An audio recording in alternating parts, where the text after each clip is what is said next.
여러분, 이번 달 재가급여 보험은 보험, 복합재가보험은 보험 회사를 추천드립니다. 이 영상 끝까지 시청하시면 여러분의 연령대에 꼭 맞는 보험회사와 예상 보험료까지 확인하실 수 있습니다.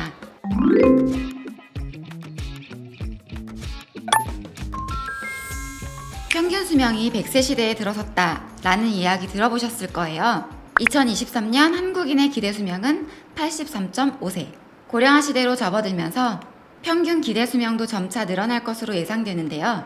그만큼 노후를 보내는 시간도 점점 길어지고 있어요. 그런데 현실은 건강이 약해지거나 거동이 불편해지시면서 반복적으로 들어가는 지출 때문에 많은 분들이 걱정을 하실 수밖에 없어요. 그럼 우리는 병원비만 준비하면 충분할까요? 사실은 그렇지 않아요. 집에서 받는 돌봄 이 부분까지 챙겨야 현실적인 대비가 되죠. 다행히 우리나라에는 노후를 준비할 수 있는 노인 장기 요양보험이라는 제도가 있는데요.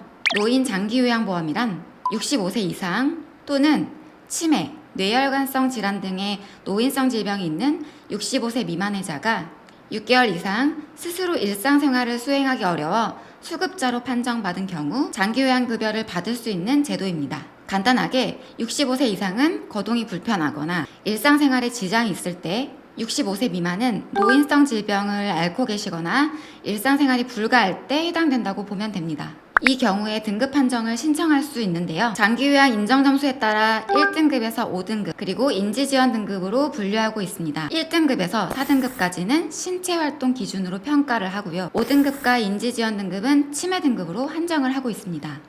45점 이상인 5등급부터 가장 심각한 95점 이상인 1등급까지 5가지 등급으로 구분을 하며 인지지원 등급의 경우 45점 미만이지만 노인성 질병에 해당하는 치매 환자에 한해 판정받을 수 있는 등급입니다.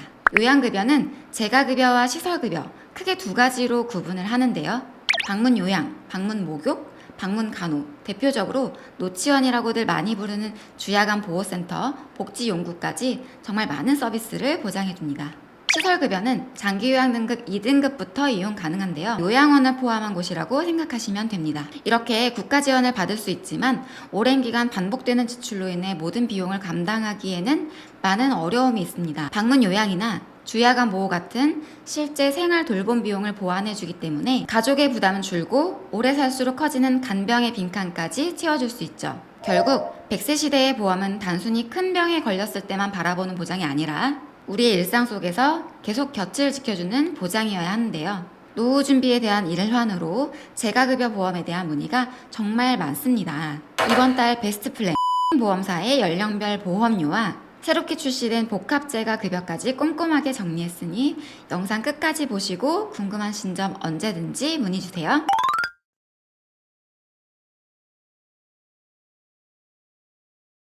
재가급여 보험 많이 들어보셨을 거예요. 장기요양 등급 1에서 5등급을 받고 재가급여 서비스를 한 달에 한 번이라도 이용하면 매달 가입 금액을 지급해줍니다. 최근 새롭게 출시된 복합재가급여 보험은요, 한 달에 2가지 이상 이용할 경우 매달 가입 금액을 지급해줍니다. 여기서 중요한 건 복지용구는 제외하고 2가지를 이용해야 된다는 거예요. 가장 많이 하는 질문이 재가급여 서비스 6개 중에서 1개만 이용해도 나오는 거랑 2개 이상 이용해야만 나오는데 조건까지 붙어있는 거랑 비교가 되냐, 범위 넓은 게 좋은 거 아니냐 라고 하시거든요. 맞아요. 그런데 2가지 고민을 하시는 이유가 보험료 차이 때문이거든요. 숫자로 보여드릴게요. 40, 50, 60세 연령대별 성별에 따른 재가급여와 복합재가급여의 보험료입니다. 20년 납 90세 만기 50만원 설정했습니다. 작게는 8,610원, 크게는 34,540원까지도 차이가 나는 걸 볼 수 있어요. 보험이란 건 각자 상황에 맞게 가입하는 게 가장 중요하잖아요. 가족력이나 평소 염려되는 질병, 예산, 돌봄 환경 등을 잘 생각하셔야 돼요. 저희 보험탈출구에서는 다양한 상황의 고객님들을 위해 3가지 플랜을 준비했어요. 영상 놓치지 마시고 끝까지 시청해 주셔서 내가 어디에 해당되는지 체크해 보세요.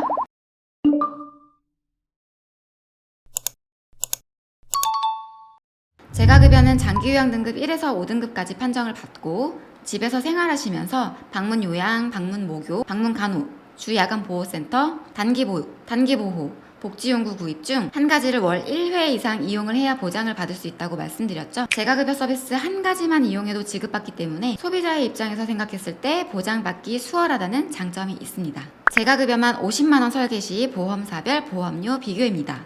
남자의 경우 C사가 저렴하고 여자의 경우 A사가 저렴합니다. 60대의 경우 C사가 저렴하지만 기본계약, 연계조건 등을 고려해서 A사와 비교해서 안내드리고 있으니 언제든지 편하게 문의 주시면 나이대에 맞게 가장 최적의 상품으로 알려드리겠습니다. 복합재가는 위에 말씀드렸던 재가급여 보장 내용인 방문요양, 방문목욕, 방문간호, 주야간보호센터, 단기보호, 복지용구 중에 복지용구가 빠진 5가지의 서비스 중 월 2가지의 보장을 받으셔야 지급이 되는 특약입니다. 아무래도 재가급여보다는 여러 가지 서비스를 이용해야 하다 보니 소비자의 입장에서 조금의 번거로움이 더 생길 수 있다는 단점은 있습니다. 하지만 요즘은 이 복합재가 상품으로 더 많이 가입을 하시는데요. 가장 큰 이유는 앞에서 설명드렸다시피 보험료입니다. 동일하게 50만 원 보장으로 비교를 했을 때 남자는 B사, 여자는 A사가 저렴합니다. 50만 원이 아닌 100만 원으로 가입 금액을 높여도 부담 없는 금액이라 가성비를 추구하시는 고객님께 추천드리는 플랜입니다. 또한 D사의 경우 보장 한도가 최대 150만 원까지 구성이 가능하다는 장점이 있으니 이 부분도 선택하시는데 참고하시면 좋습니다. 시설급여 추가 플랜, 장기요양 등급 1에서 2등급 판정받고 시설에 입소할 때 50만 원 받는 플랜입니다. 연령, 성별에 따른 보험사별 보험료인데요. 빈틈없이 완벽하게 시설 입소까지도 대비하고 싶으시다면 이 정도의 금액이 추가됩니다. 재가와 시설을 전부 구성하기 때문에 최종적으로 예산이 좀 더 들 수 있습니다. 전반적으로 B사가 저렴하긴 하지만 보통 재가급여 가입하는 회사에 담보 추가하시면 되겠습니다. 저희 보험탈출구에서는 현 시점 최신 트렌드를 분석해서 가장 최적의 플랜으로 여러분께 제안드리고 있습니다. 노후 대비에 정말 좋은 상품들이 계속해서 출시되고 있으니까요. 저희 보험탈출구를 통해 전략적으로 준비하시길 바랍니다. 내 상황에 맞는 선택을 해야 하기 때문에 판단에 어려움을 겪고 계시다면 저희 보험탈출구로 언제든지 편하게 문의 주시길 바랍니다. 오늘 영상이 도움이 되셨다면 좋아요 꼭 눌러주시고요. 위에 번호로 연락 주시거나 고정 댓글 확인하시면 카카오톡 링크 나와 있습니다. 문의 주시면 친절하게 답변 드리겠습니다. 본 광고는 심의 기준을 준수하였으며 유효기간은 심의 일로부터 1년입니다.